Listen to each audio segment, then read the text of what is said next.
So to kind of set the stage a little bit, just to review, so we had a municipal budget committee last Thursday. Gene and I were in attendance. There was some frustration that we didn't have, full numbers yet, though we did have numbers that the committee could vote on. I indicated that I thought from our last meeting there was some appetite to adjust our number some. So being that, February 4th is the public hearing and it's coming right up, I decided to call a meeting to try to get those numbers over to them a little bit sooner than, Tuesday the 2nd. So the general feeling from the budget committee was that, numbers too high. Again, there were some suggestions of looking at staff. There was still some concern around the high 197 warrant article that Patty mentioned. And I think that captures most of it. There was a lot of discussion, but I think that was it. It's basically, we got to come down some. There were some suggestions thrown out. I think one committee member mentioned $800,000 as a goal, another one $600,000 as a goal, something in that neighborhood. So that's kind of the starting point. And I'm going to try, just for conversation's sake and to maybe help this, have everybody have some information. I made a quick spreadsheet here of just what some things would look like. And again, this is just a starting point that I threw together so that people have some numbers in front of them. Can you all see that?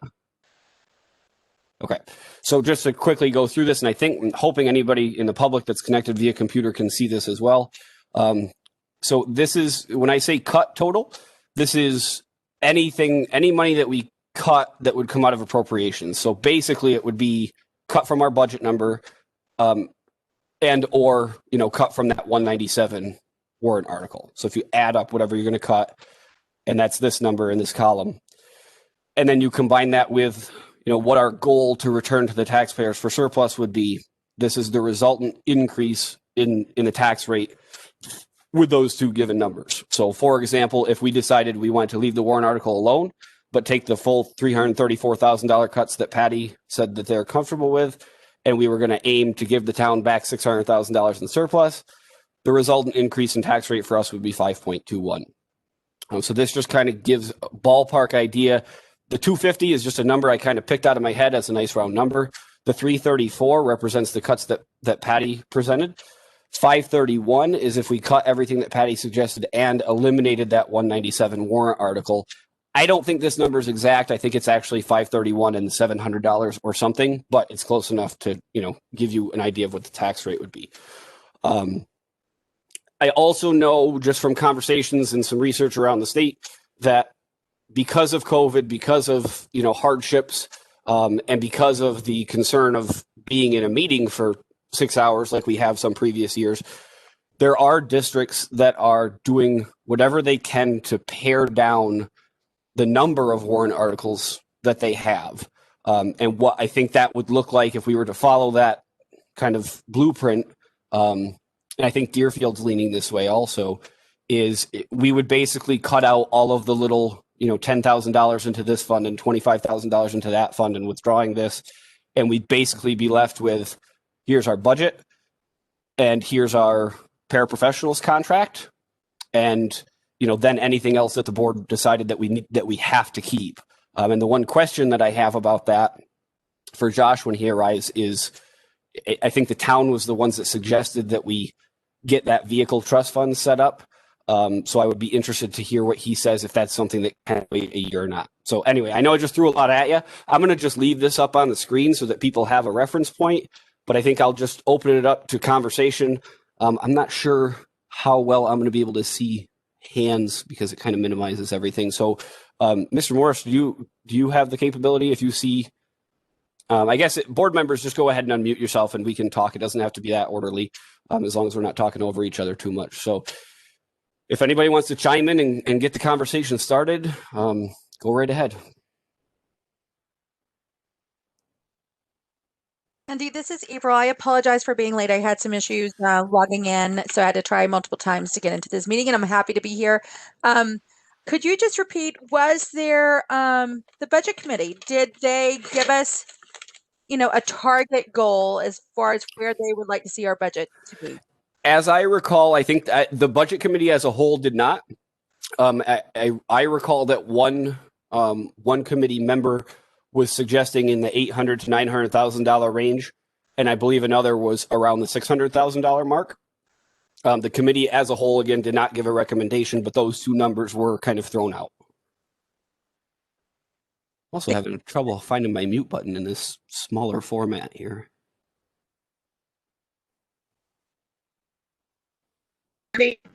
Yes. Sandy, I might have missed it, but is April also present and alone? Oh, I forgot to ask. I didn't see her join. April, can you just give us a present and alone? I am also present, and I am indeed alone. Thank you very much. Thank you. Andy, this is April again. So is the goal of this meeting to come up with a number that is between a reduction of $600,000 to $800,000 less per the recommendations of some of the members of the budget committee?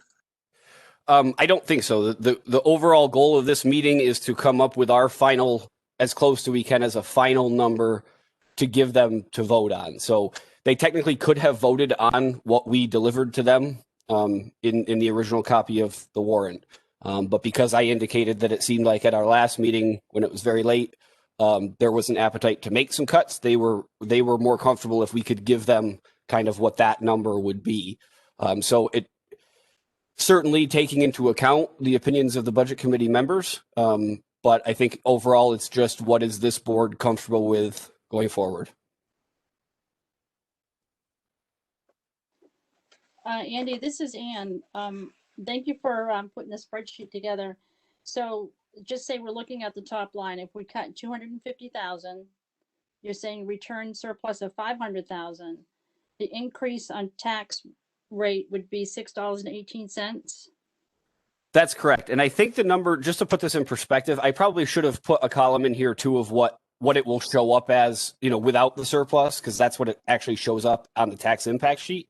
And I didn't do that. But just for a reference point too, in case anybody doesn't remember or doesn't have that sheet in front of them, the number right now, I believe, is either 10.4 or 10.6 as it shows up on the tax impact sheet. It was 9.6, but then we added the 99,000 for the paraprofessionals contract.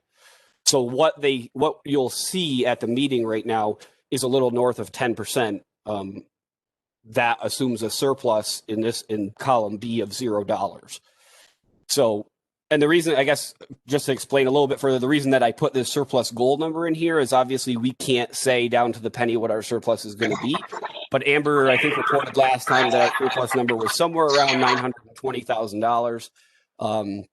So I put this number in here because we may say, we want to cut that $197 warrant article to keep things simple and to save a little money.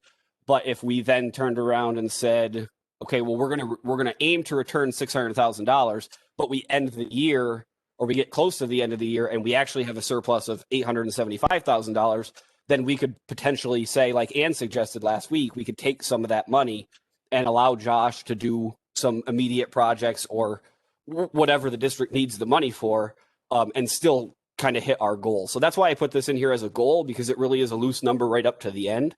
But I think if we have an idea amongst ourselves, kind of an understanding, like this is what we're trying to do, then we may still be able to accomplish some of those, spend the rest of it at the end of the year to get some stuff done. Andy? Yes.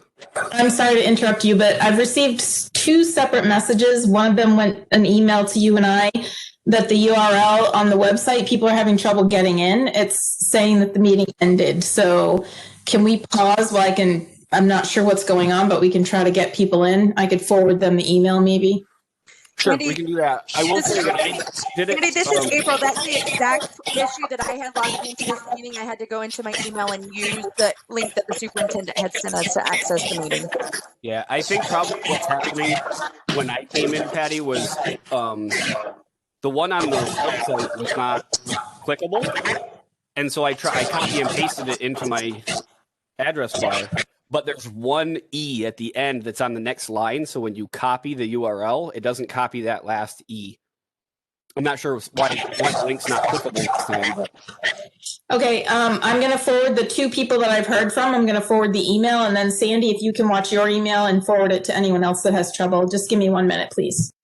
I'll pause for 6:46. We'll give it till 6:50 so those folks can get that email and get logged in.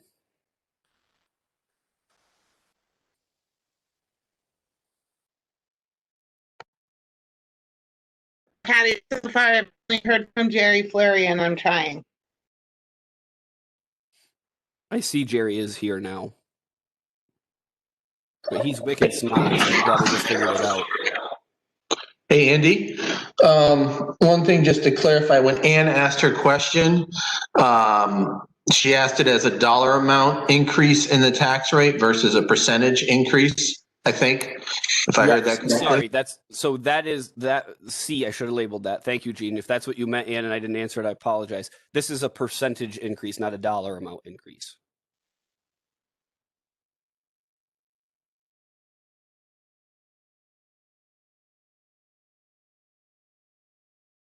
And I guess I should say it's on the total tax rate, not just the school side tax rate. Like this is the bottom line number at the bottom right of the tax impact sheet. This is how much that number would go up percentage wise.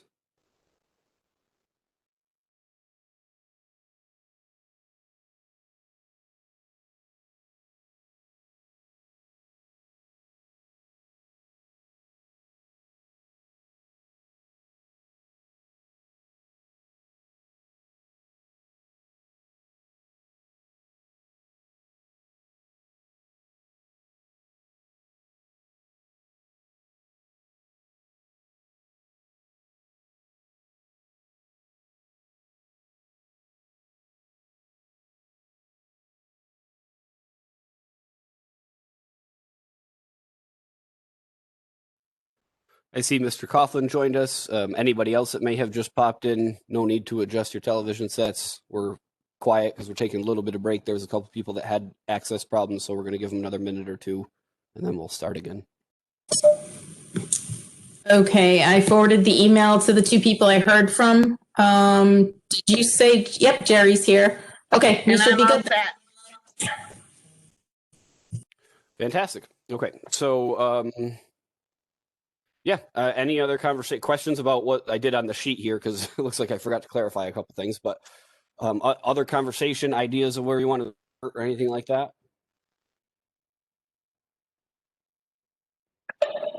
I'd be comfortable paring down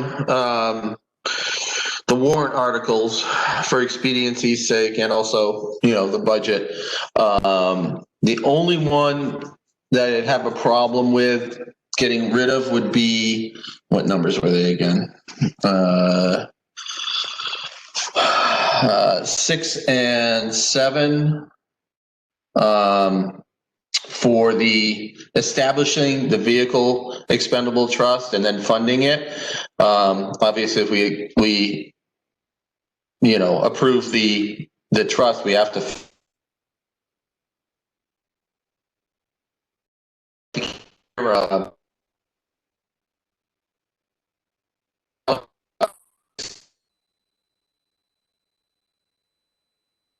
move. Gene, you were broke up there quite a lot. I'm not sure if it was on my end or your end. Did everybody else hear what Gene said? This is April. I got the gist of it, but there was a lot of breaking up. Okay. Gene, do you want to give us the high points? I know you said the two warrant articles regarding the vehicle trust fund, both creating it and funding it. Do you want to repeat yourself at all? How better? Slightly. Sounds good at the moment.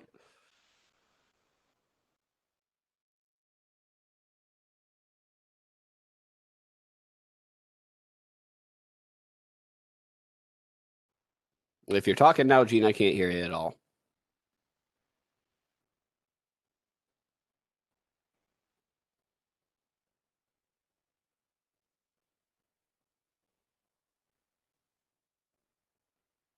Now I see two of you.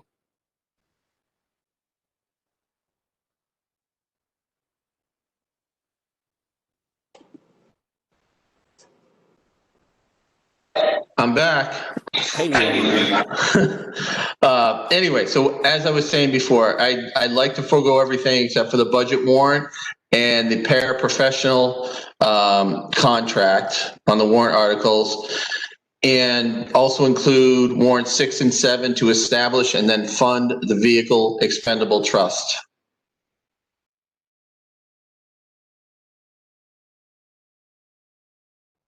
Comments or discussion around that? Andy, I just want to stay consistent. I think the new warrant that Kathy typed up, I think those are numbers 8 and 9. So I just want to make sure we're talking about the right ones. You're talking about the two vehicle warrants articles. Yeah, I think that's right. Yes, that's correct.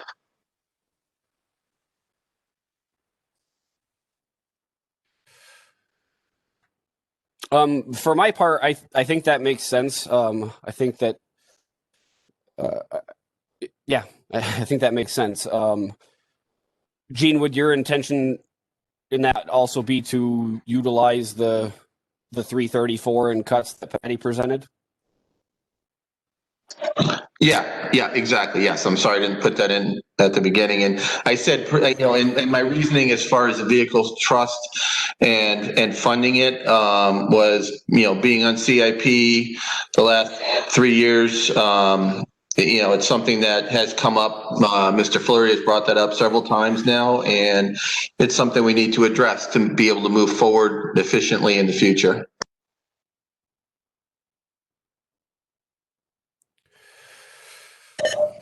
Andy, Josh is with us, just in case you didn't see that. Yes, I did. So I guess I'd like to ask Josh, we're kind of throwing the idea around at the moment of foregoing that whole 197.5 warrant article, which personally I'm torn about. It's a tough year for everybody out there, and that's a big number.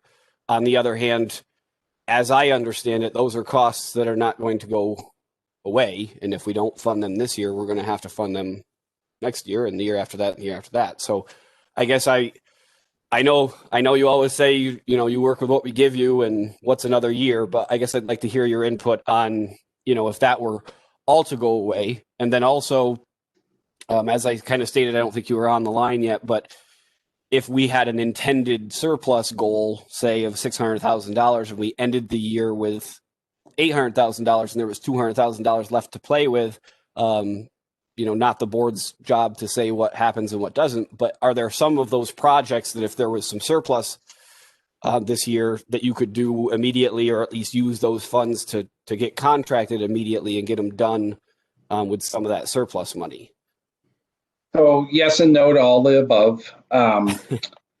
The 197 is just to fund. So those are the identified items on the CIP list that we've spoken about to fund, whether it's for this year, next year, or 10 years down the road. With that being said, items on that list, such as a roof, as an example, or some fire life safety stuff, we're looking to fund it in that 197 to a degree, but then we were also asking in a different warrant article to pull that money out so we can do that work, because there is items such as those that, if we bypass those another year, I don't foresee us making it through. And we also have another roof coming up in the following year. So I don't know that we want to bypass items such as that, but funding, again, I'm going to respect the process, and I understand it. I understand that it's a big number. My job is to identify the items, to put the costs associated with the items, and trying to break it down into a manageable way, which I understand that, again, that's a big number, but there's a lot of items on those. So I would ask, if you're not going to support that warrant, I would ask that you do support some of it, as you just said, maybe out of surplus where I could do that roof. And as much as I might not get that roof or those sprinkler heads, as an example, done prior to the fiscal, we can definitely establish that to start this fiscal, which might carry over into the summertime. The other warrant articles, again, I understand the process.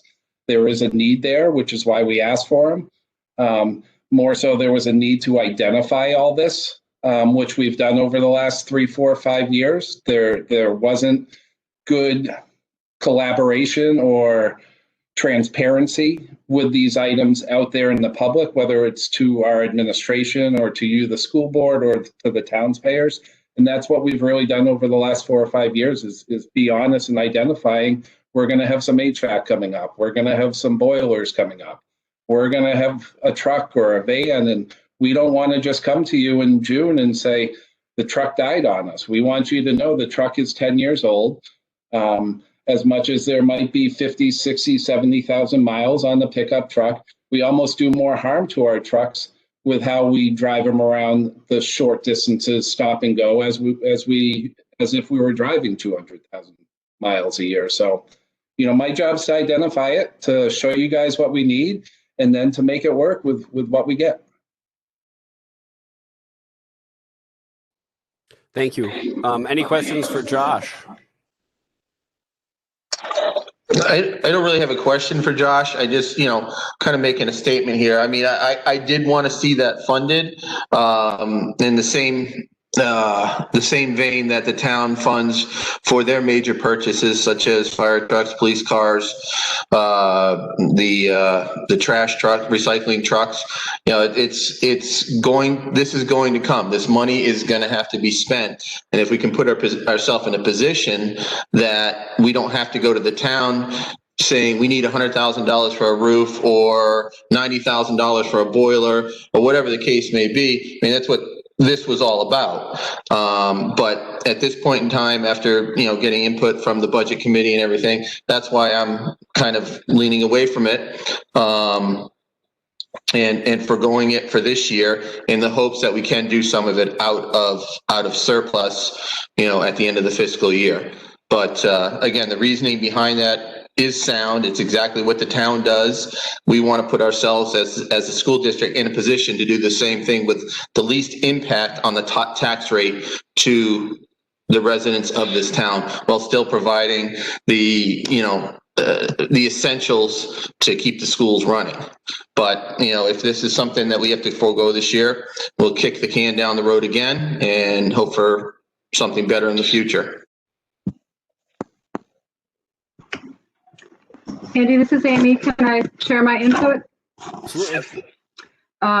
So I just wanted to say, big picture, I will agree to the 334 in cuts and some amount of trimming on the warrant, both the number of articles and the 197 number. But I do want to say, I'm looking at the breakdown of where the cuts are from. And I think that in the big picture, we're doing ourselves and the community a huge disservice. I think that this is too much kicking the can down the road. I see things like 2 different line items for asbestos abatement that is now going to be postponed. And that means that my children and everybody else's children are going to go in school buildings that have more asbestos than less if the abatement had occurred. Asbestos, of course, is a very dangerous carcinogen. I'm sure it's not, flaking in the air and in an extremely dangerous situation, but it is something that needs to be addressed. And now it's going to be not addressed as much. Replace water fountains. That's, a sustainability thing that should be done as well as a health thing. Library books, special education supplies, $7,000 for a field trip, these just don't seem to me like excess that we're cutting. We seem to be cutting, down like into the quick of things. So I'm looking forward to this time next year when we will have gone through 2021 and, we all hope that it will be a less painful year than 2020. And I'm hopeful that we will be in a position where we are not kicking the can down the road to the extent that we are this year. Thanks, Amy. I'm right there with you just to keep the conversation going. Some of these cuts are much further than I'd like to go, both from that 197 warrant article, as I already said, and from the budget, the cut lines that Patty presented. My hope is that we can have enough of a surplus, and I know it's still January, so I know I talk a lot about that surplus, but it is in fact a very large part of the calculation in a year like this. And part of that is because, we froze the budget way back in September. So under normal circumstances, we would not have close to $1 million right now. But we and Patty really took on the responsibility and froze that budget and said, we don't know what this year is going to look like. So she really locked down spending. And we're in a position, I guess I'd be anxious to hear what Amber would say about it, but I don't think there's anything on the horizon where that number is going to be drastically lower. There's stuff that's going to happen here and there, and I'm sure that 920 is going to dwindle a bit. But I've been in my head, and I've probably even said it out loud, operating under the assumption that we're going to have between $700,000 and $800,000 left over.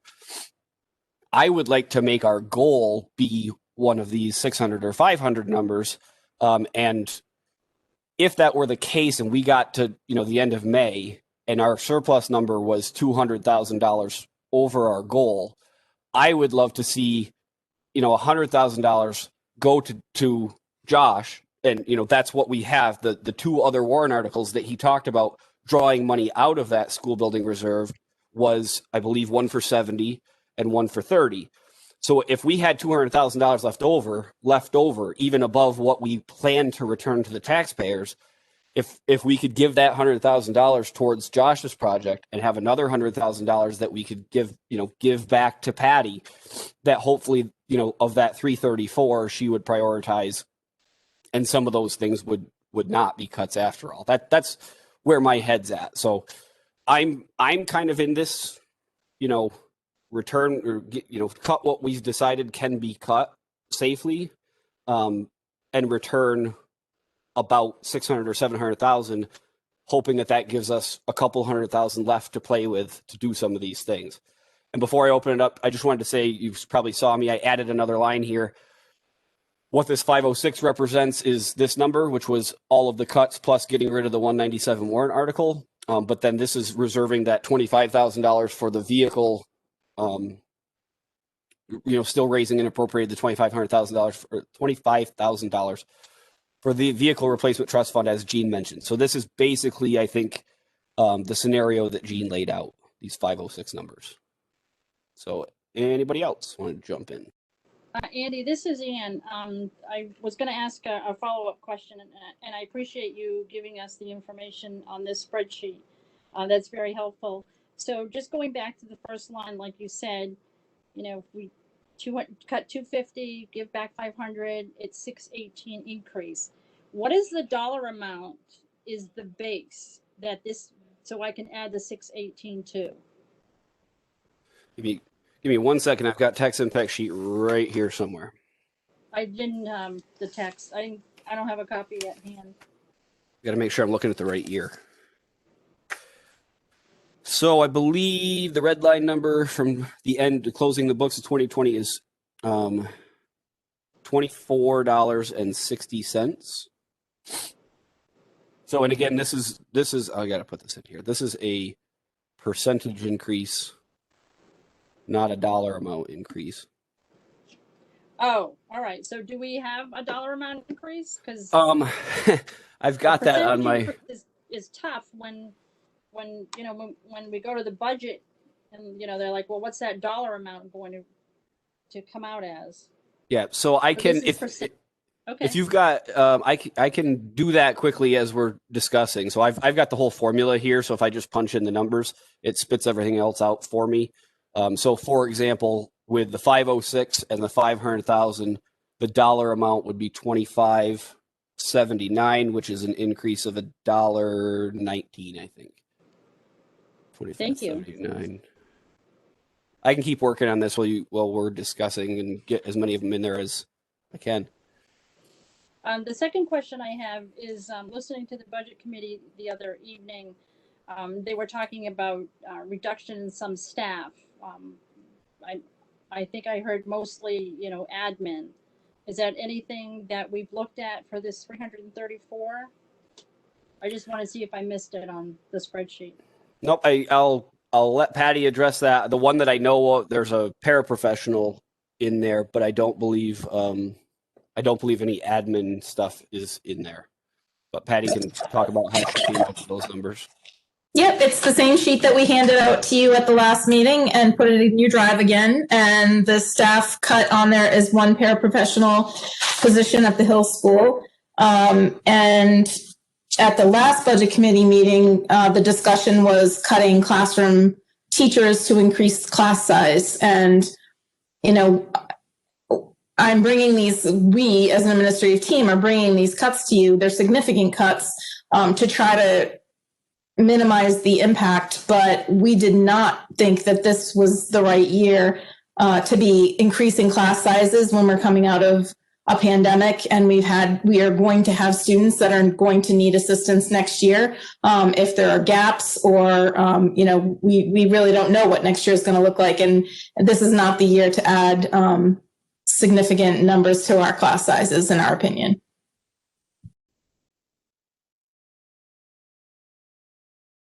Thank you, Patty. So do you think we would still have the same number of students? Are we looking for maybe at a decrease of students coming in for K? Because otherwise than that, everything basically stays the same. They just move up 1 year. Right, and kindergarten is really hard to predict because it's not mandatory and we don't have any way of knowing how many students are out there. So we typically just look at the average over the past few years and use that as a predictor for our number. It's a difficult number to predict. Thank you very much, Patty.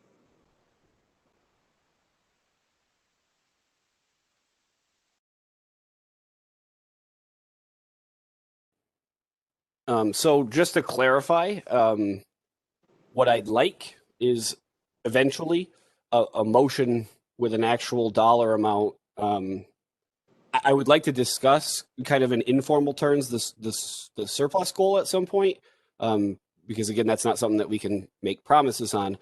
But I think tonight we should have a motion to kind of officially change our appropriations number. And then probably a separate one regarding what we're going to do about the remaining warrant articles. And we may have to take those one at a time. I'm not sure, but we have to pick a budget number. Or I should say, if we don't pick a budget number, then it is what it already is. Okay, I'd be willing to make the motion. I just want to verify numbers as far as the budget goes before I do so. So currently we're at 28,329,554. Is that an accurate number? No. So on the warrant article, I don't think. On the warrant article with the budget, the total appropriation is 27,809,379. And that, yeah, is that right, Andy? It is. I think Gene might be confused because if we're talking about a big total number, then we may have added in the 99 and change for the para contract, but that's actually a separate warrant article. Yeah, that's the number I was looking at. Yep. And I will say, Gene, I'm glad you pointed that out, because this number, the total, when I say cut total from here, my starting point is that bigger number that includes the para contract. Just so everybody's clear on that. Yeah, so as Patty said, the current budget stands at 27,809,379. That's correct.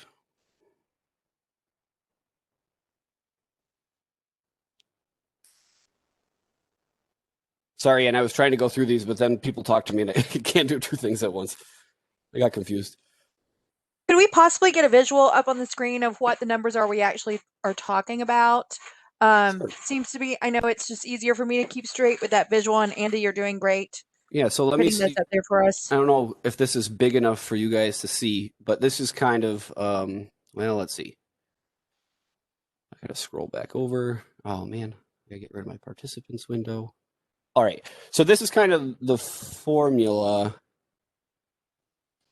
So let's see. So this is the budget number.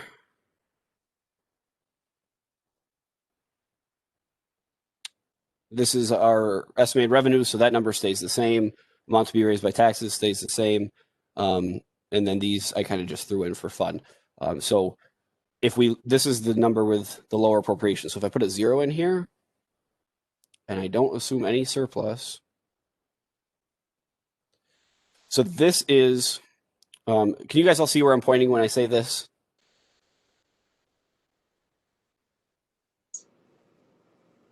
Yeah. So on line 31, column A, the 28,329, that is, I believe, the big budget number, including the paraprofessionals contract. This is the amount of money that we expect in revenue. And then way over here is the change to the tax rate. So that's what it looks like right now. If the tax impact sheet were finalized today, I believe this is what it looks like, if I've done all my math correctly. Patty, if you have numbers to check against me, that would be good. Andy, I have a quick question. My question is, at the budget committee, they kept saying that our budget was up 14.48%. Where are they getting that number from? So tax impact sheet is a whole lot of numbers, and I'll see if I can say this in a way that makes sense to, I'm sure, the public who does not have a copy of it in front of them. But there are some general areas on the tax impact sheet. The first one is appropriations, and that is basically the budget number that Patty and the administrators come up with to say, this is how much money we need to run the schools. So that number, as presented so far, is 28,229,879, I believe, and that is up 3.6% from last year. The next box is revenues, and that's the money that Amber anticipates we're going to have coming in next year, and that is down 4.5% when you add up both ours and the portion that we get from the state. The third box is the one I believe that they're quoting that number, and that's the net amount to be raised by taxes. So that is up 14.9% according to this draft of the sheet. And so that takes into account the 3.6% more money that we need, plus the fact that we're getting 4.5% less from the state. So our state aid is going down by, our revenue in general is going down by like $800,000 next year. So that's the biggest number on this sheet is the 14.9%. And that is the total amount that the taxpayers are going to pay more than they did last year. So it's both what we need more and then also what we're not getting from revenues, which can either be the state or less students coming in, or any of the revenue sources that we have. So that's the only number on this sheet that I see that's in the ballpark of what you mentioned, Ann. So I think that's got to be it, is the net amount to be raised by taxes. Thank you, Andy. I wish I had this digitally so I could share it while I'm saying that, because there's a lot to see on there.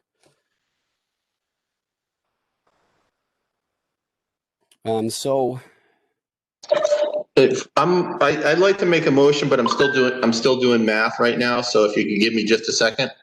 Okay. I'm gonna try to get some of these numbers on this sheet so we can look at two things at once. So original proposed budget number. And I'll say, if we go too much longer with this, I may suggest that we suspend our discussion for a minute so that we can talk with the town folks if they're available. I'm not sure. I can't see my participants list right now. I'm not sure if we have the moderator or not. But I don't want to hold those folks up too long, if I can help it. So the original proposed budget number was 27,809,379. And then the paraprofessionals PSSA, I think, contract was approved. So Patty, do you have that number in front of you? It was 99 something.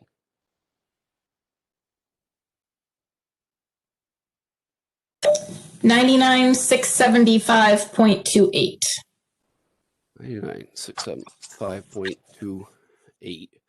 So this is pretty much what we've, I suppose, committed to as a board right now. So, and this equals that plus that. So that's kind of a starting point number. So if you were going to suggest a cut, it would basically be take the size of the cut, subtract it from that number, and that would be our new Well, no, I apologize. That's not how we would do it. You'd subtract your cut from this number, and that would be our number for warrant article number 2. This number is going to be on warrant article number 3 and isn't adjustable at this point. So we'd be looking for an appropriations number, and it would be some number, this minus some number.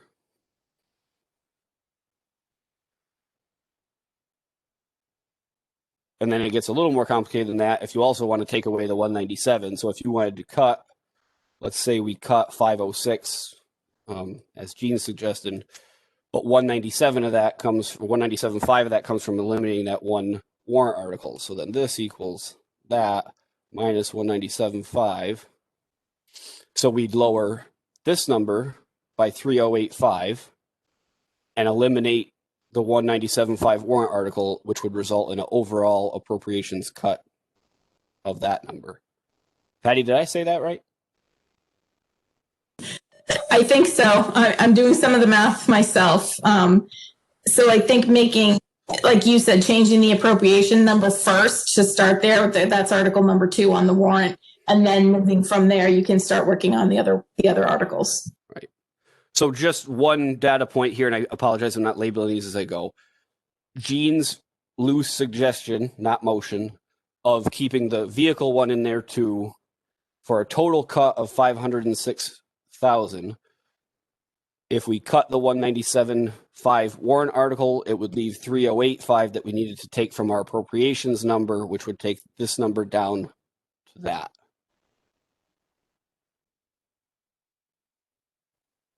I don't know why I put that over here.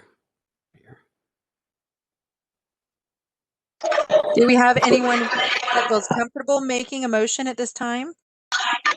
I'm ready now. Go ahead, Gene. All right, so I'd like to make a motion to amend Article 2, the school budget appropriations, to include $334,700 in cuts, to get to a total number of $27,474,679. You say it one more time, Gene. 27 million. $27,474,679. This is Amy. I'll second. Okay, discussion around that.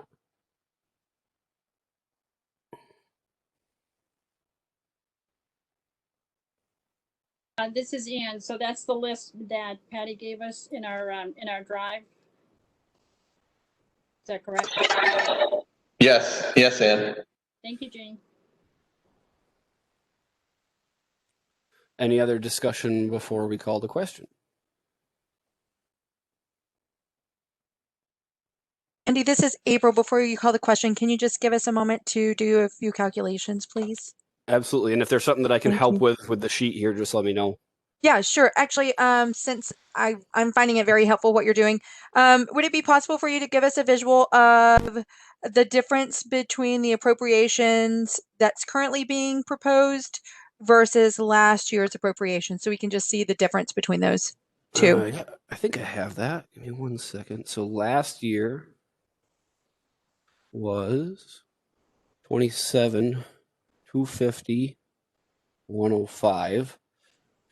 Proposed in the motion is, well, paste that. So the difference is this minus that. So it's 224,000 and change difference. And it equals what? It'd be this divided by that. I'm sorry, by that. And then I got to do 1 minus. Sorry, I forgot. Thanks for doing all this for us, Andy. This is incredibly helpful in working for numbers. And then I have to multiply that by 100 too. Jesus, I should be better at this by now. I kind of like spreadsheets, so it's okay. I hope I don't mess up because I feel like with Jerry watching, He's going to know. Come on. That's not what I wanted. Try that again. Anyway, it's about a % increase from last year, I think, or maybe a little less. Equals this divided by that.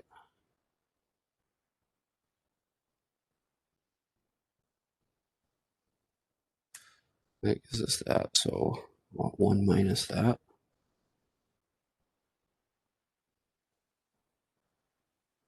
And that's the increase, but it's got to be multiplied by 100.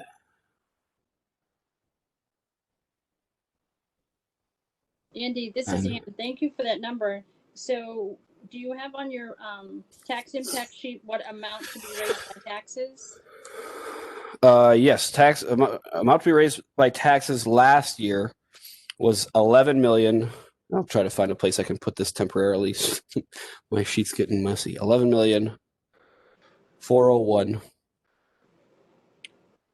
075. And the proposed number for this year, do I have that on the other side? So again, going with the original number, it was 13,197, but I should be able to figure this out. What would be on the sheet, and that was minus 334,700. So what will show up on the tax impact sheet would be this number for this year. Oh, my references are busted. I can't do it like that. I gotta do actual. I gotta copy I gotta paste the actual number. Andy, I appreciate you doing all this work. It is definitely harder when us being remote and not. Absolutely. So this is the difference right now with the proposed reduction by Gene, I believe. And again, this would be not considering any surplus. Thank you very much. Yep. Andy, this is April. I have a question. At our last meeting, you kind of threw a number out there for discussion. How does this stack up against the number that you initially were kind of feeling comfortable bringing forth to us in the previous meeting? I don't remember exactly what I said, to be honest, but I'm confident it was one of these two numbers. I don't know if I think it was this number, April, because I don't think I had in mind eliminating that 197 at that point. And this is basically what Gene just proposed. I rounded, so this number should have actually been 334,700, which is what Gene just proposed. So I believe, again, if these numbers all assume a surplus, but you should be able to get a rough idea if we went with what Gene just proposed. If we also decide to get rid of that 197, I'm sorry, no, if we don't get rid of the 197. So if we just approve this and make no other changes, then you can look at lines 5, 10, and 15 to see what the tax rate impact would be based on how much we would give back for surplus. So it would be, so if we gave back 500,000, we made the cuts Gene just made a motion for, and we left everything else alone, the tax rate impact would be a 5.73% increase. If we returned more, it would be 4.68. A clarifying question, Andy? Sure thing. How and when do we, I guess, lock down, because that's kind of what I would like to do, how we're going to spend and what amount of the surplus we're going to spend to make up for these cuts that we're doing right now? Just to clarify, what I don't want to have happen is we make these cuts and then we don't spend the surplus, any of the surplus. Yep. I'm going to let Patty answer that. I know it's kind of a last minute decision. You have to get to May, June timeframe to have a crystal clear idea of what your surplus is actually going to be. And I can't even say for sure how much we opine on that. I think that it would be in our purview if Amber came to us at the end of May and said, hey, there's $800,000 there. I think we could give the administration, Patty, an idea of, hey, this is how much we have that you have to spend, and this is how much we want to return.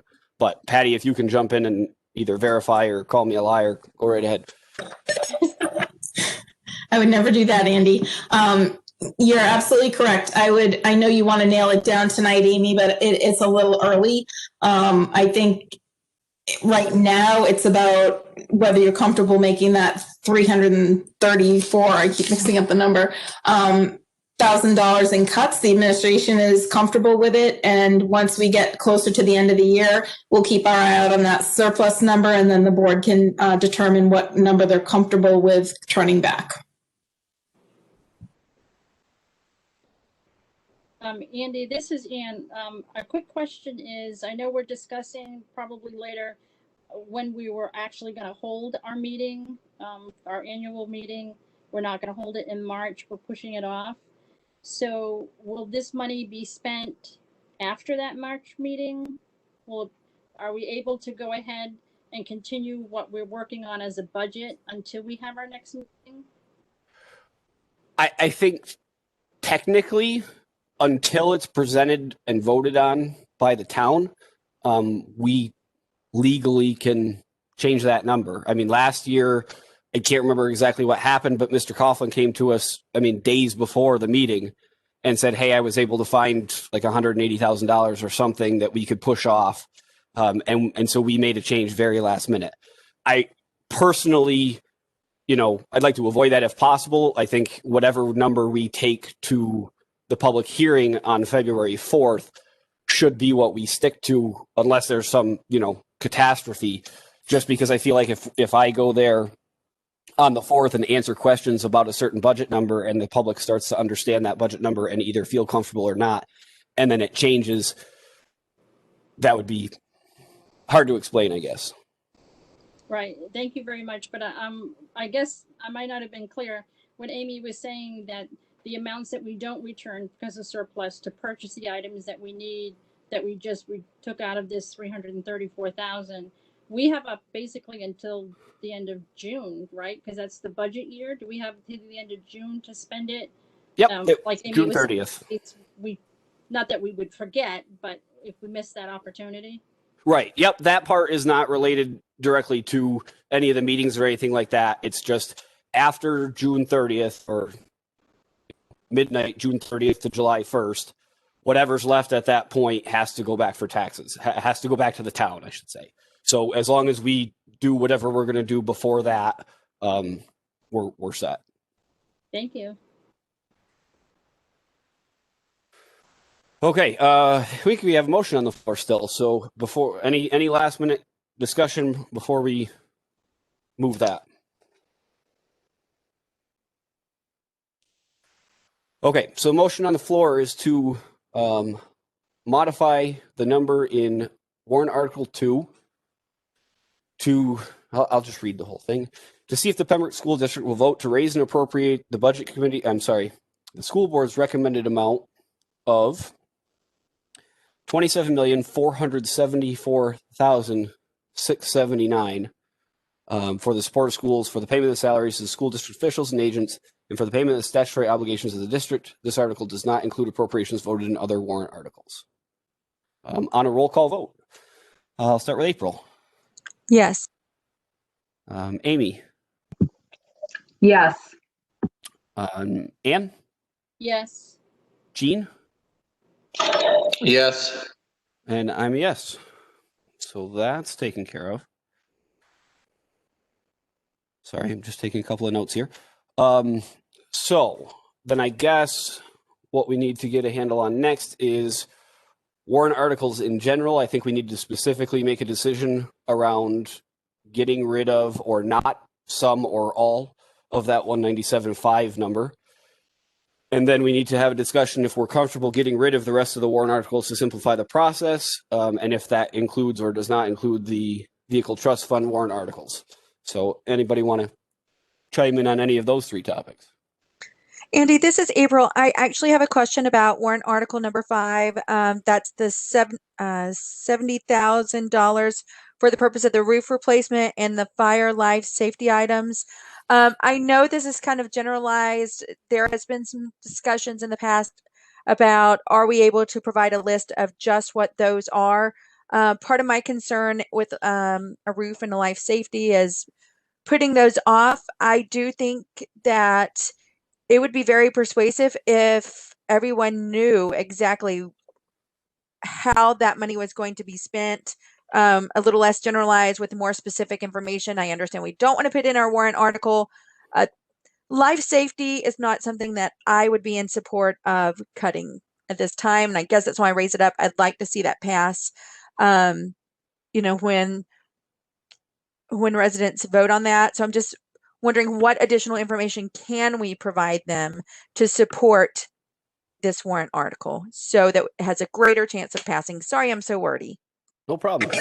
Josh, if you're still with us, if you or Patty, either one, if you have some specifics or can point us to it, maybe where if we got them previously, and talk about your ability to fund that if the warrant article were to go away. Right, and also the ability to provide that information to the public for public consumption. I think that was the piece I was going to start with, and then Josh can talk about the specifics. But Amber's working on that, April. We talked about providing a summary, doing exactly that, giving that detail to the voter. If you vote on this warrant article, it means this will happen and this will happen, and be very specific. So Amber's been working on that. Thank you very much.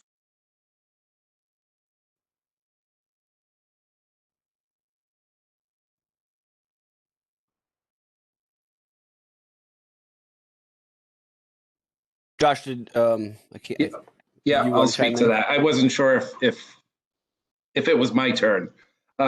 So the roof is a section of roof at Pembroke Academy for roughly $60,000. And the fire life safety stuff we're looking at over this year and the next couple of years are specifically some sprinkler heads that are out of date that need to be replaced within the building, specifically at PA and some at Three Rivers. Both are out of life expectancy as well. Thank you.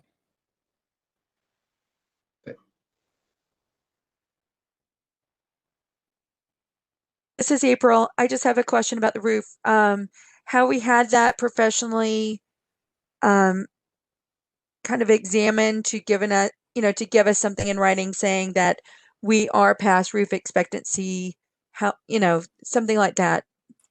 I think I don't want to speak for Josh here, but if it's the roof that I'm thinking of, I believe it has already failed, and when it rains, we're catching water in buckets. Is that the roof we're talking about, Josh? It is the roof we're talking about. We're also spending significant money at this point in time trying to patch that roof. That it's a guess. We might patch it today, and a storm like this weekend comes through, and everything we did, say on Friday, is now obsolete. Because all it takes is a little bit of rain and a little bit of wind. Now, with that, we have cleared the last couple of windstorms, but we've been chasing this roof for years at this point in time. And one of these days, we're just not going to be able to continue chasing it. As well as at this point in time, we're taking a big chunk of our fix-it lines and we're giving it to them when we could just give them the money to fix a roof. With that, we have worked with a roofing contractor. They have been on site, whether it's for the patching or whether it's to go over our roofs. They have a pretty good history, have done a lot of our roofs, but not all of our roofs throughout time. And we have that all documented with them. And this roof, the time is up. This is April again. I'm sure Mr. Coughlin has told us. I don't have it in the notes in front of me, so I do apologize. But what section of the roof are we talking about at PA? I did hear PA. I just don't have what area. Yeah, so this is over the SAU office. Thank you. You're welcome. So I have a follow-up. I think if I'm reading this sheet right, there's an expected balance in the trust in the school building capital reserve fund of basically 171,000. I guess with the possibility of some surplus money and with the balance that's in that fund right now, is that if this warrant article were to go away, could you still take care of that roof this year? yeah, as long as the money was granted to me, I can get that roof done. Again, it might not happen by the time the kids are out, but as long as I can get the wheels in motion, then we'll be good with that, whether it comes from a trust or whether it comes from a budget or whether it comes from some surplus. It's not a budgeted item on my list of items I've done, so it's not something I can just go and do. You know, it would be an added on that we were trying to prepare for next year.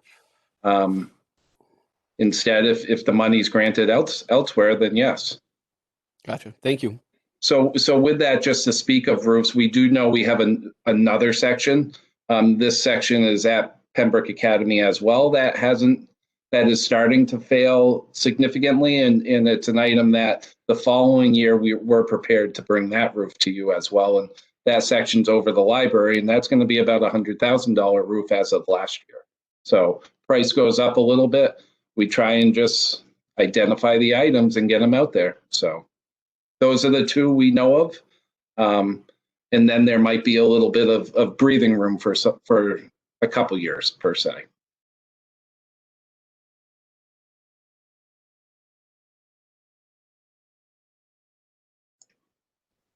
Andy, this is April again. I have a question.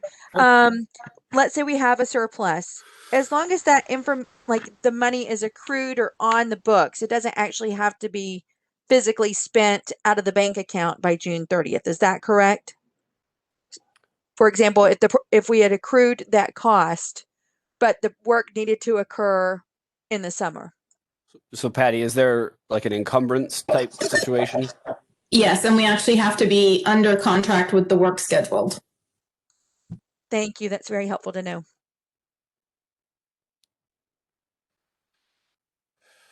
Okay. I feel like I'm disorganized at the moment. Trying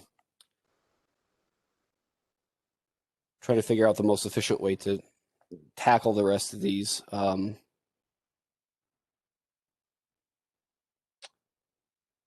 So do we want to tackle the 197.5 article and discuss if we want to get rid of that or chop it up or leave it alone?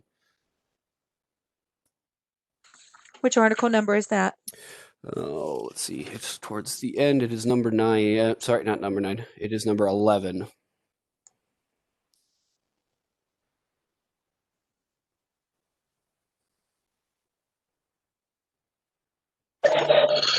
I'd like to make a motion to remove Article 11 in its entirety from the warrant articles as listed. This is Amy. I'll second. All right, discussion around that. I'm going to try to run a number real quick. I just want to make sure to say out loud, this is Amy. My, prior semi-objection, I'm seconding the motion. I'll vote in favor of the motion, but it's unfortunate that we are kicking the can down the road.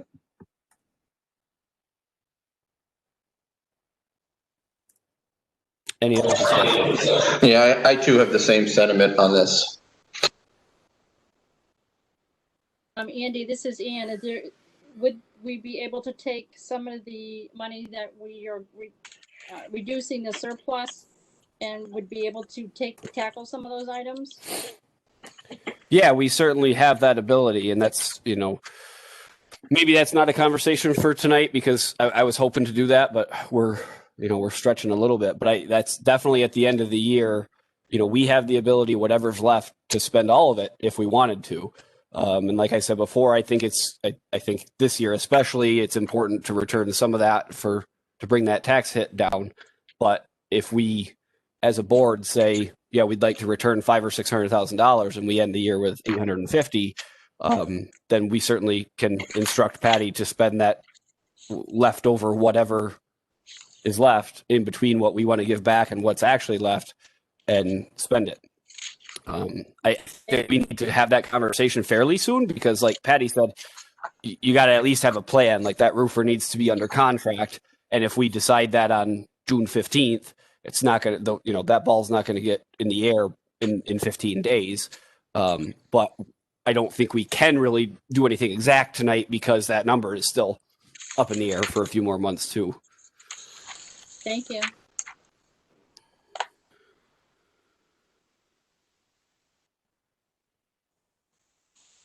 I'm going to run this number through real quick.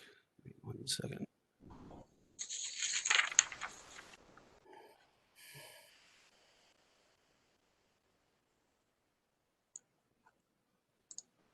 Four, 6, 9.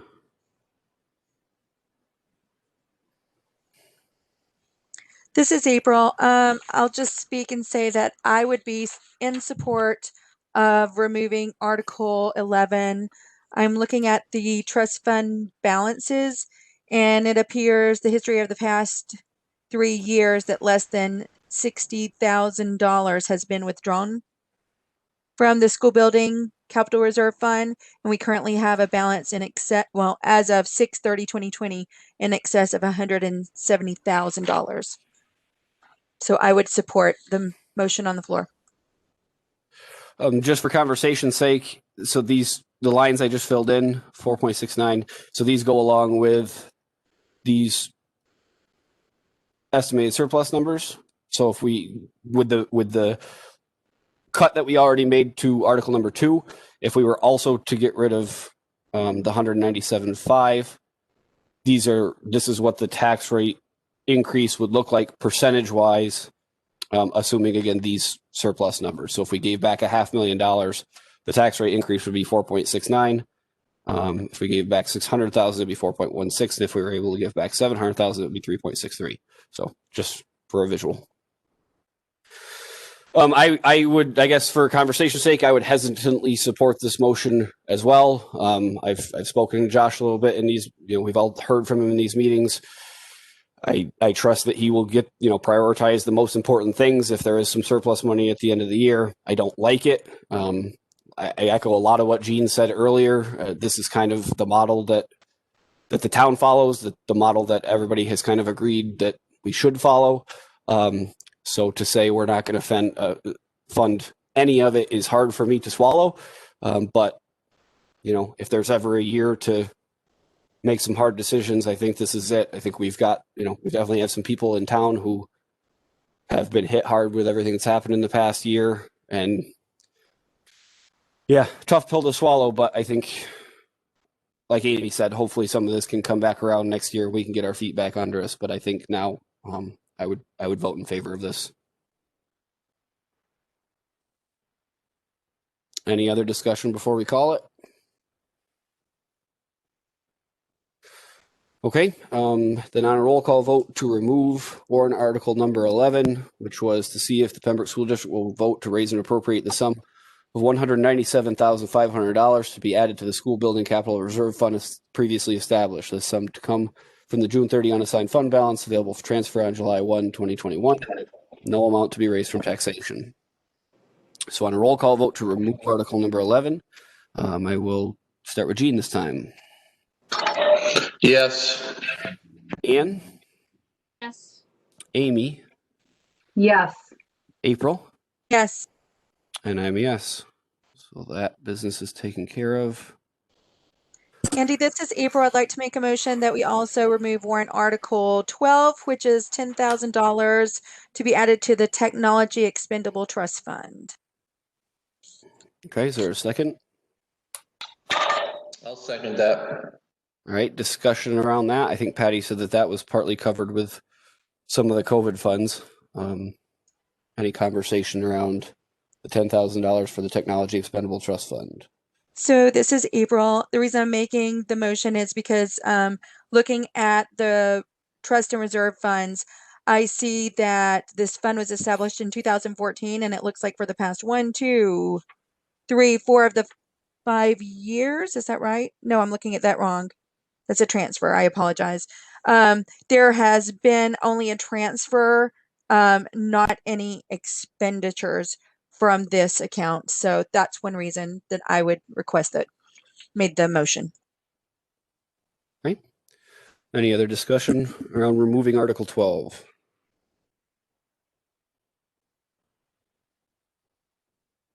One other thing, sorry, just want to note that as of 6/30/2020, the technology expendable trust balance is in excess of $60,000. Thank you. Okay, then on a roll call vote to remove Article number 12 to see if the Pembroke School District will vote to raise and appropriate the sum of up to $10,000 to be added to the Technology Expendable Trust Fund previously established. This sum to come from the June 30th unassigned fund balance available for transfer on July 1, 2021. No amount to be raised by taxes. I will start with April.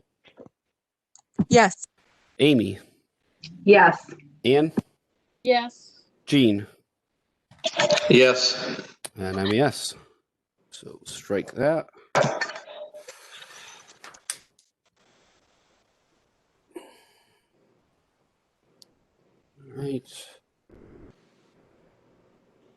All right. So maybe we should talk about in tandem numbers 8 and 9.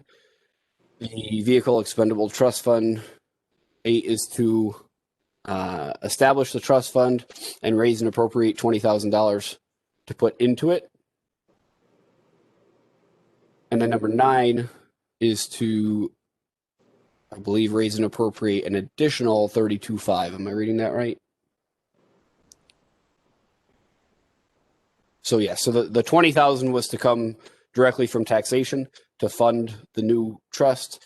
The $32,500 would have come from surplus balance at the end of the year. Could do one, could do both, could do neither. I know Gene expressed his desire to keep those in. Anybody else want to weigh in on those two? This is April. I'm on board with Jean with reaffirming 8 and 9 as they currently stand. A lot of that has to do with quite a few times we've heard Mr. Corey speak of how this is needed by the Pembroke School District. Okay, others?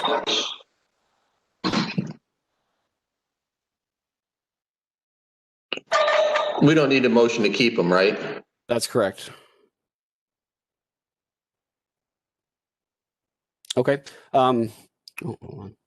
So yeah, if somebody decides they want to make that motion, they are certainly more than welcome to. But for now, I will move on, I guess, to warrant article number 10, which is to see if the Pembroke School District will vote to raise and appropriate the sum of $25,000 to be added to the Site Improvement Expendable Trust Fund.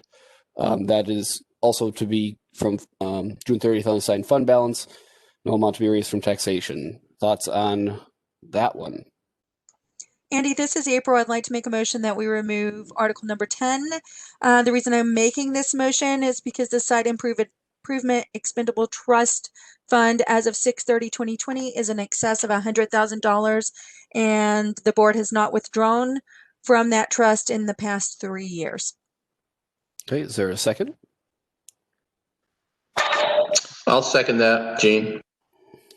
Thank you. Any discussion around that one?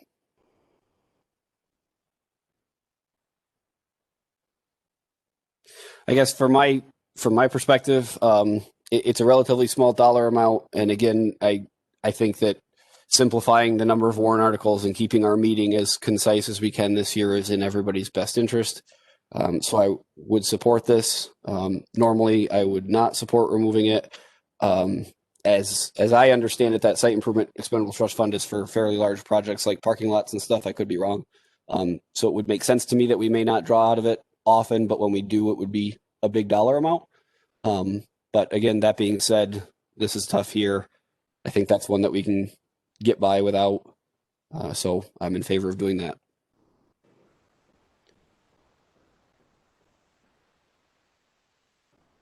Any other discussion? Okay, then on a roll call vote to remove article number 10. Jean?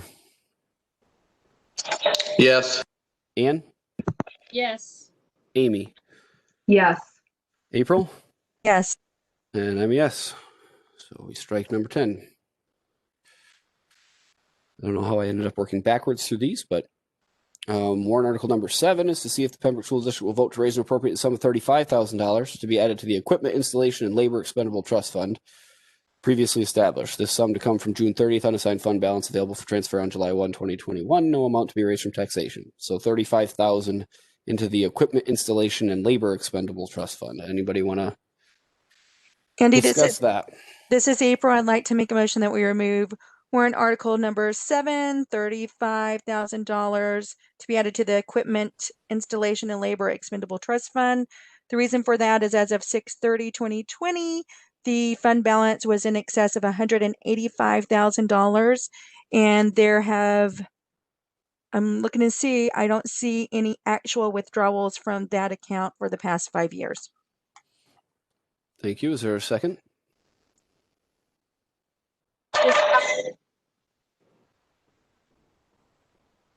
Sorry, I heard somebody unmute. Was there a second?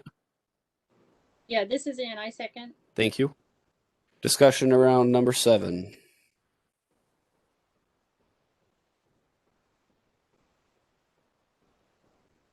Okay, then on a roll call vote. April, Yes. Amy,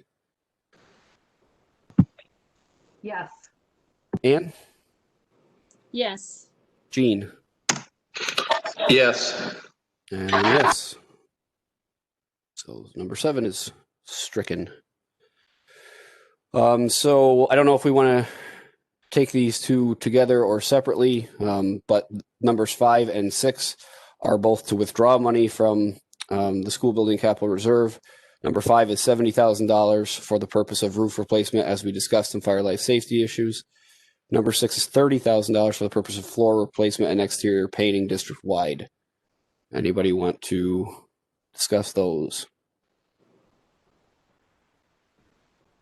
I should say, I believe those are both actual raise and appropriate from taxation. They're not from unexpended fund balance.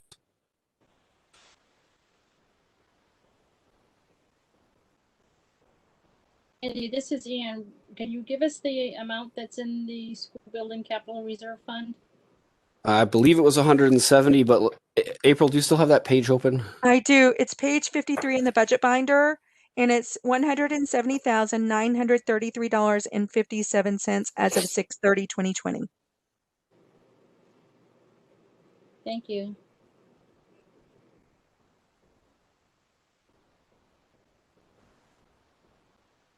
This is April. I'll make a motion that we remove article number 6. Okay, is there a second? I'll second that. Thank you. Any discussion?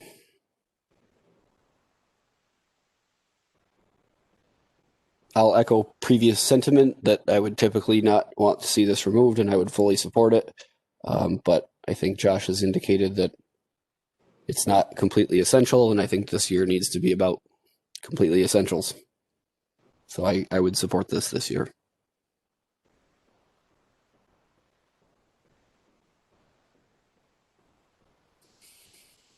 All right, if there's nothing else, then on a roll call vote to remove article number 6. Can't remember where I started last time. Well, Jean. Yes. Ann. Yes. Amy. Yes. April. Yes. And I'm a yes. So number 6 goes away. Andy, this is April. I'd like to make a motion regarding article number 5 that we reduce the amount from $70,000 to $15,000. The reason that I'm making this motion is, again, the amount in the school building capital reserve fund is in excess of $170,000. Mr. Coughlin spoke earlier that the roof cost is $55,000 to $60,000, and the rest was the fire life safety sprinkler head replacements that are end of life. So it's just the 70 minus the 55 for the roof, which leaves us with the 15 for the fire life safety items. That's where that 15,000 came from. Okay, so a motion to reduce the number in Article 5 from 70,000 to 15,000. Is there a second? I'll second that. Okay, discussion?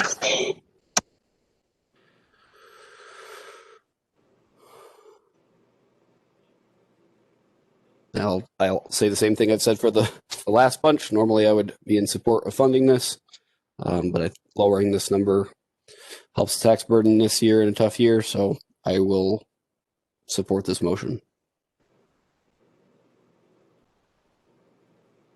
Anybody else?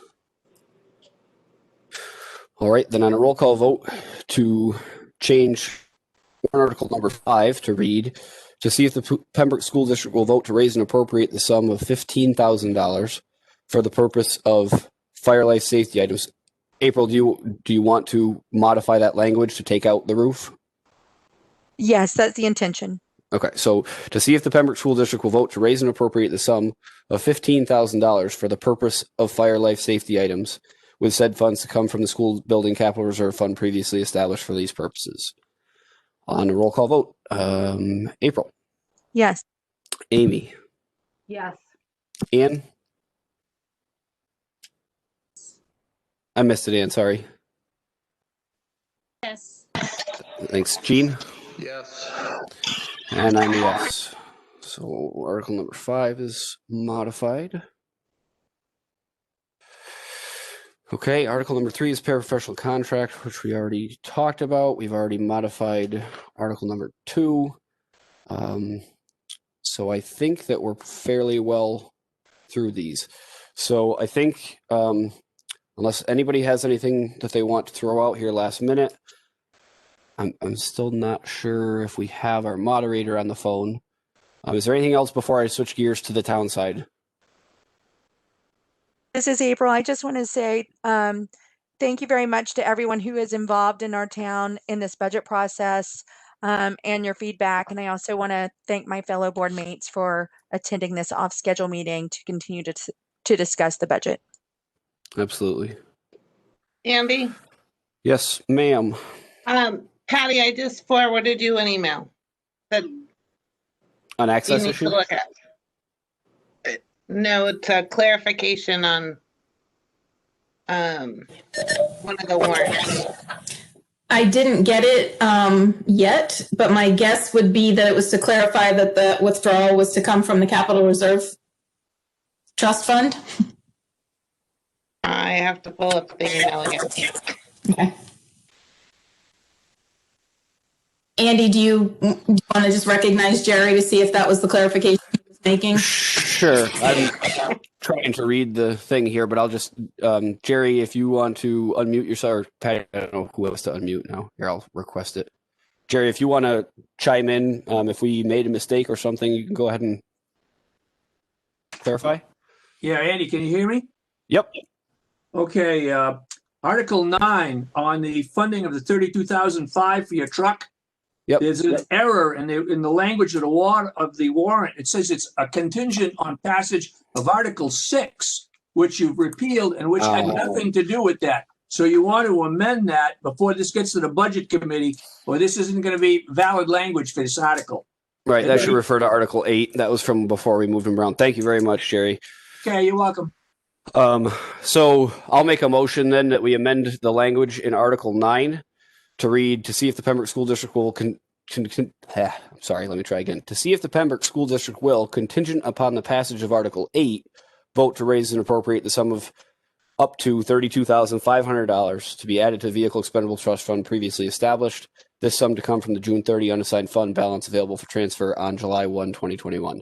No amount to be raised from taxation. This is Is there- April. I will second that on the account that is an obvious Scrivener's error. Thank you. Any discussion? Andy, this is Ann. Now that we've removed these articles, don't all these numbers change? That's a good point. So maybe we don't need a motion, because Article number 9 is probably going to end up being Article number 7 or something anyway. So I guess probably just better to say, Patty, can you take that as a note? I think it's a Dean that writes these up.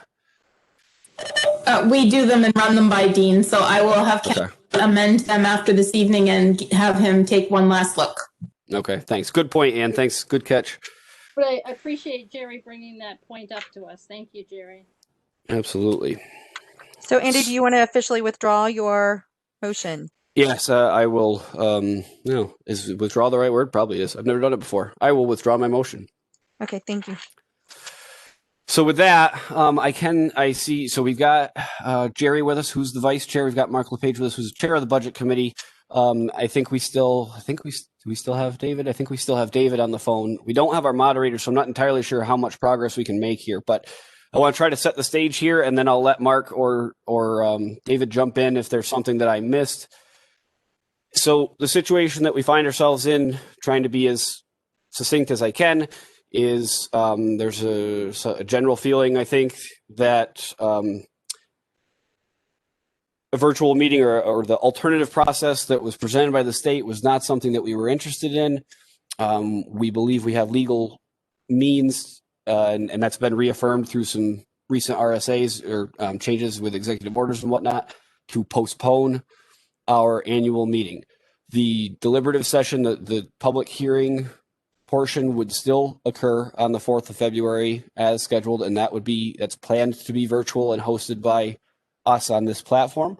But the intention at the moment, I believe, is that we would postpone the school district meeting from March to some later date.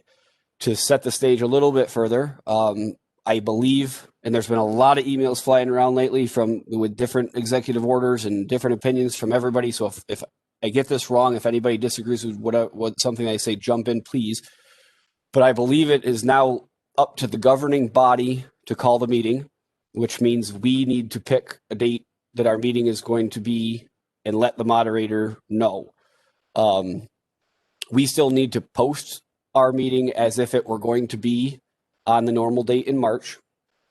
In that posting, we also need to state when the intended new date is, I believe, and the moderator takes care of the actual postponement.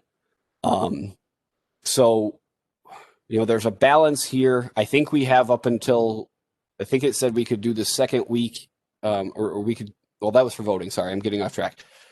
So we can delay it some time. I think we could delay into June. However, the school district has certain obligations that it needs to meet. And there is, we should have teacher contracts. We're supposed to have teacher contracts done by April 15th. I believe there's been an executive order that's made that flexible. But it's still, there's some complexities around if there's any non-renewals or anything like that. There are also other deadlines that Amber has to put things together. And the general feeling that I've gotten from my conversations is that anything past the first or second week of May is going to put the district in a really bad spot to try to accomplish the things that they legally need to accomplish with our budget numbers. So, and I guess the last thing to say is our meeting and the town meeting are not technically tied together. So the select board, being the governing body for their meeting, will need to make a decision when they're going to hold their meeting. And what we do really has no bearing on that whatsoever. And what they do technically has no bearing on what we decide.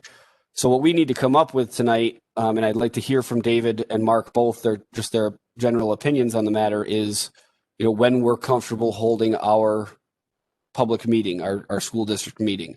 I think the intention right now is, if at all possible, to do that in person. I don't know how much safer the landscape is going to look in May versus March, but hopefully it's somewhat better. So I think that's everything. If I miss something, jump in. Otherwise, I guess, David, if you want to weigh in and just give us your thoughts or anything that the town might be discussing or anything like that, you can go ahead and unmute yourself. So the board will be meeting on February 1st to discuss and take a plan of action on what they're going to do. I've talked a little bit to the town clerk here. The town clerk is a little concerned still about having something in the month of March. I asked him, similar to my question to the budget committee the other night, how many people would show up. And his comment was, if the numbers are too high, then he may not be showing up to the meeting. We get back into the same situation of trying to get people to participate as much as possible. And I'm not so sure about the school side, but I do know on the town side of the equation, there's a lot more elderly individuals that come to the meetings. You might say it's their annual excursion and day out. I don't know.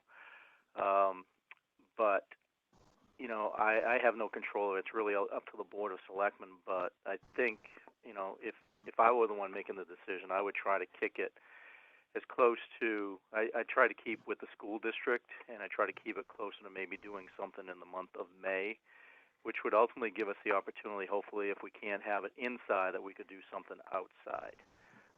That would alleviate, I know it's the summertime, but this is a year like we've never had before. You know, we get the complaints every single year with our normal March meetings that people couldn't attend. Well, the March meeting's been there for hundreds of years, so I would just like to see myself personally if it could go further on. But, you know, I'll make the same pitch to the Board of Selectmen, but ultimately it's their call. You know, when you look at the elections that we just had, I mean, the clerk and everybody else did an excellent job at voting this year for a high turnout with the presidential. A little bit different, you know, with the local elections. Their plan is to do the same thing, but I don't anticipate anywhere near the turnout for a local election that they had for this. So there shouldn't be any issues for that portion. But again, you know, we're all unknown here, uncharted waters. I don't know what's going to happen in May either or June. You know, we may postpone it till May, and we may get snow. We may get a rainstorm. I don't know. So that's kind of where I'm at. So. All right, thanks. Let me see if Patty wants to weigh in on the school side, and then I'll check with Mark and Jerry since they were kind enough to join us tonight. Sure. I think our recommendation, if at all possible, we would like to suggest May 1st. Deerfield today has chosen May 8th. So it would be great not to have them on the same day, number one. And number two, you mentioned the April 15th teacher contract date that we typically get the contracts out. I don't think delaying them a couple of weeks would be a huge issue, but I would hate to have staff be uncertain about their employment status going much beyond that. And then I also have a plea from our technology department to have it inside. It would be extremely difficult and a lot of obstacles to try and put this together outside. Not that it couldn't be done, but Josh Coughlin has worked with Josh Berube and our other tech support staff, talked to a consultant, and between our 3 locations, we already have sound and microphones in 2 of our locations, and then enough overflow that we could probably, accommodate 400 people if we needed to, if we used the 3 spaces. So we feel like we can socially distance, have enough room, hopefully have all the windows and doors open because it will be May, and then have an overflow for anyone that needs it. Thanks, Patty. Mark, do you have anything that you want to chime in? Very briefly, the budget committee kind of rides along with this. As some of you know, Dean Eggers, the school board's attorney, has suggested we try to keep as much of the overall process, all the bits and pieces of the overall process, on as normal a schedule as possible, and then limit any change to the actual district and school meetings themselves. So that's the reason for us looking to hold to the February 4th date for public hearing, which is, I think, what we're going to intend to do. In terms of the dates chosen for district and town meeting, as has been said in the past, I mean, that is up to the school board and town moderator to work those. So we're just kind of along for the ride here. But I think certainly from a COVID concern standpoint and a participation committee member participation standpoint, going into May would be preferable, I think, from most people's perspective as well. So. Great, thanks. And Jerry, I don't know if you have anything to add, but feel free. Not really. Thank you for inviting my comment. I think the one thing that we can't really predict right now is how quickly vaccine inoculations will roll out. I know I just registered yesterday and waiting to hear back from the CDC. A lot of that could happen between now and March, and that would perhaps reduce the anxiety. I'm hoping that this is going to be the tough year that'll go down in the records. I think if everybody just remains polite and tries to put a positive outlook on this, that we'll get through it. Great. Thanks, Jerry. So I guess I will open it up to the board then. If you've got questions, comments, I don't really know that we need an official motion. I think we really need to communicate with our moderator to get this set in stone. But if we can kind of come to an agreement, at least with a majority of the board, I suppose, some direction on how we want to do this. Are people generally comfortable pushing out to the beginning of May? Or I guess, what are you guys feeling? This is Amy. I'm comfortable pushing out. Andy, this is April. I just have kind of an inquiry for point of clarification. Did I hear Mr. LePage say that the school board legal counsel's advice is to try to stay in line with what we typically would do?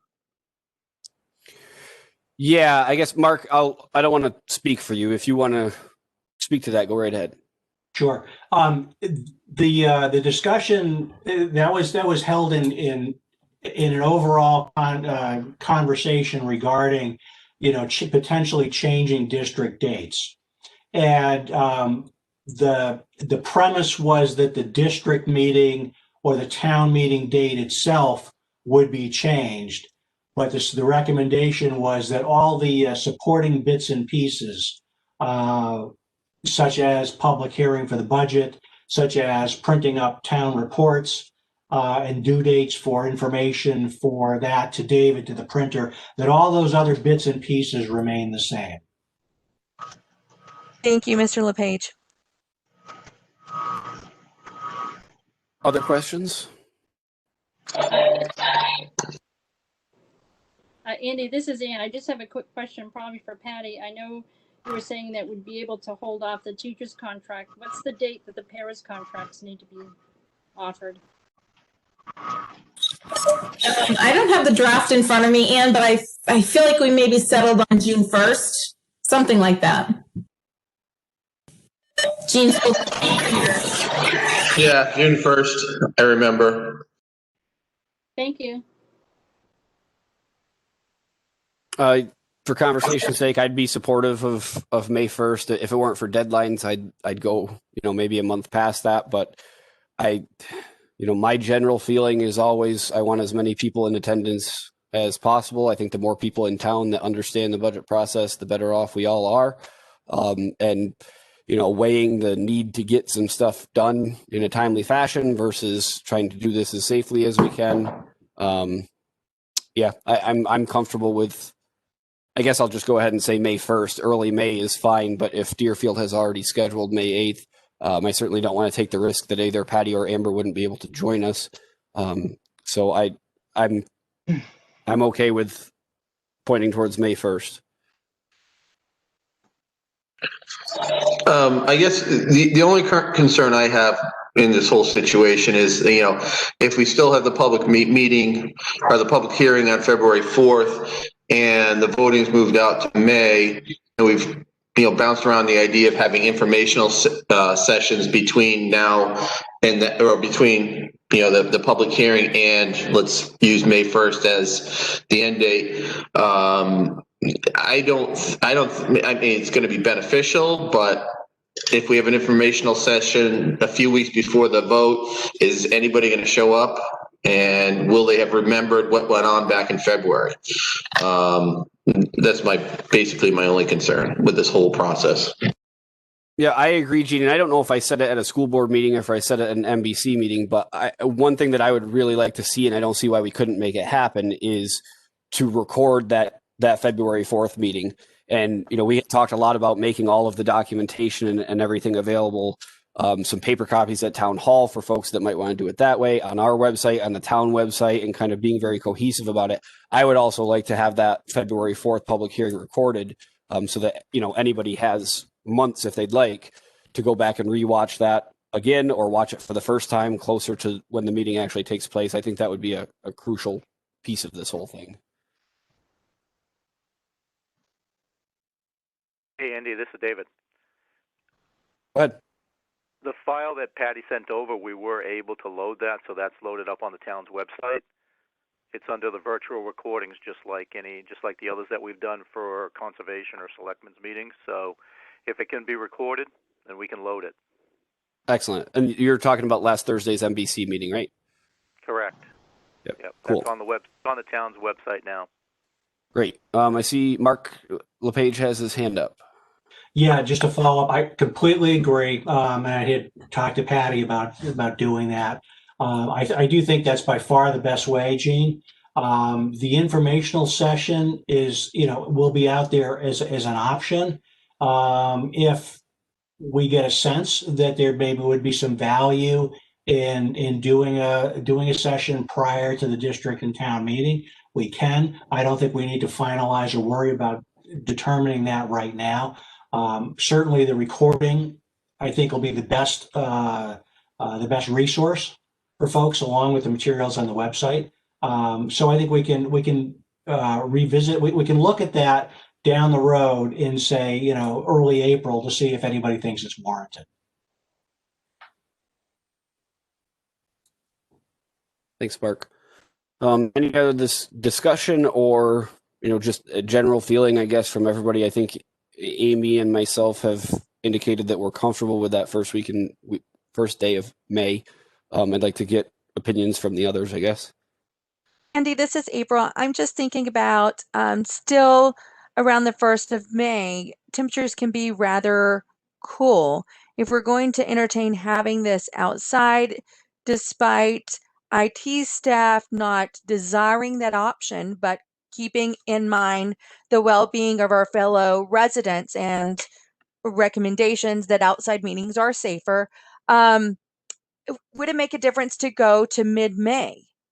Because then you've got a little bit more warmer weather on your side. We can still have the beginning of May, that cool, rainy weather. I guess I would ask Patty feelings around, I guess it would be the 15th, if that's too far out. Or I guess Amber, too. I know Amber had some concerns with some documents that needed to be prepared. Do either one of you want to chime in regarding the 15th of May? Yeah, I guess I need to speak with the Department of Revenue. Normally my forms are due by mid-April. And as well as the longer we go out, the longer it's going to take to close. Because some of this affects closing for the other state forms that are completed later on. So the MS-25 will be affected, so that might get pushed out a little bit. It just becomes a domino effect. Thanks. Okay. I hate to do this. I have to step away for 1 minute. Gene, do you mind facilitating discussion? I won't be long.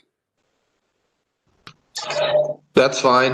I think we're at a point right now where we can, I don't. Do we need a motion at this point? Should we bring this to the town before we move further with it? I mean, either date I'm fine with. 15th, the 1st, but I don't want to, as Amber stated, push it out any further and cause any problems down the road moving forward. So. This is Ann, and I agree with May 1st. I don't believe we have much time to make a decision on this. I think it needs to be done tonight, and the budget committee can correct me if I'm wrong.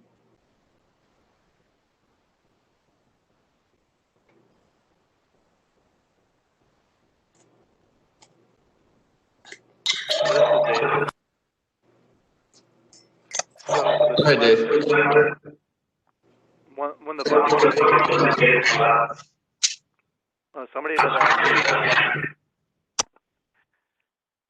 that better? Yes. Can you guys hear me? Now Yes. everybody muted, but nobody's responding. So when the budget committee gets done the public hearing, both for the school and for the town, they're going to vote to approve or recommend a budget. At that point in time, that budget needs to be posted with a certain time frame, okay? When you do that posting of the budget, that's where Mark or Andy was talking. At that point in time, you also have to put in that posting notice with the warrant and the MS forms, the new date and time if you're going to do that. Now, I originally said, meet outside, but then I'm hearing everybody say, well, the IT wouldn't work. For the town, in reality, it's not a big deal. I mean, I think the highest total we probably had in a meeting is about 150 people, and according to Josh, we could separate ourselves in the gymnasium. I think he said it was up to 175 capacity. So the board will discuss this Monday night, and the Board of Selectmen will have to make the decision which way they want to go, and I would assume that the school board will want to do that as soon as possible too. I hear Amber on the forums too. I mean, again, this is a different year. I don't think DRA, to be honest with you, right now has any idea of the magnitude and what's going to happen. They're really going to get slammed. They're going to have some towns that are going to be going traditional.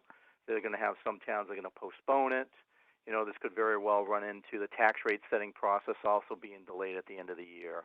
There's a lot of things to factor in, but you know, if we can't have it outside, then I don't know. Maybe I'd change my mind and say, well, we want to just maybe go ahead with the meeting in March and have it inside. And if you can coordinate inside, so we can meet in have people go to different locations. I don't know. So that's just my 2 cents. Thanks, David. I'm back. Thanks, Gene. Okay. Anything else from anybody else? I guess if there's no more discussion, can I just ask my fellow board members point blank, would you support a meeting on May 1st? Because I think we need to get some direction to our moderator. Yes, this is Amy. I would. Thank you. This is Ann, yes. Thanks, Ann. Same, yes. All right, thank you. April? I don't like it, but I would support it. I think I'm right. I think I'm right there with you. So, okay, I'm good with May 1st too. So I think that you know, I don't know what the next step in the process is, Patty, but I will craft an email. I'll copy you. I'll copy both Mark and David and maybe the select board and Tom, and let them know that we've come to a consensus on May 1st. And if you want it, Patty, if you could let Dean know, that would probably be good. So, I think, Patty, did you have something? I was just going to say, when we have Josh call the consultant about setting up for audio and visual, I think it's worth asking him what it might look like to set up outside and at least present you with that information so that you have a choice to make. Yeah, I'd be happy to hear either way. And I guess my concern with outside is because everything is so weird, and you know, it's going to take a lot of communication and coordination to make sure that the public is very well informed of when everything is happening. And with Deerfield happening the next weekend, if we plan for outside and we get rained out, you know, it's seems like it's going to be a big lift. I mean, I guess that's a big question for the consultant is 3 days out, if rain's in the forecast, can we switch the plan to inside last minute? And if not, I just don't see how a rain date is going to work, you know, with all the other constraints and the forms that have to be filled out in Deerfield the weekend after us. If they can't accommodate a fairly last minute switch like that, I don't know how we can plan for outdoors, knowing, like April said, with the possibility of rain. I just don't know how we would handle a rain date in that circumstance. And with the posting requirements and everything, you know, we would have to, I think if that was even a consideration, we would probably have to post a rain date in the original posting, right? Because otherwise, I don't know, maybe Tom as the moderator would have the ability to say, this is another emergency, so it's getting pushed off to whenever, but that's a whole nother can of worms, I think. Andy, this is David. Is Josh looking into the remote settings? So let's say, excuse me, groups in the gym, and there's going to be video conferencing, say, for another group in the cafeteria? I think that's what Patty was saying. I think we have there's audio equipment already in the cafeteria, I think, at least. Patty, do you want to speak to that? Sure. So it would need to be simulcast so that the people in the other locations could see and hear everything that the people in the room could hear.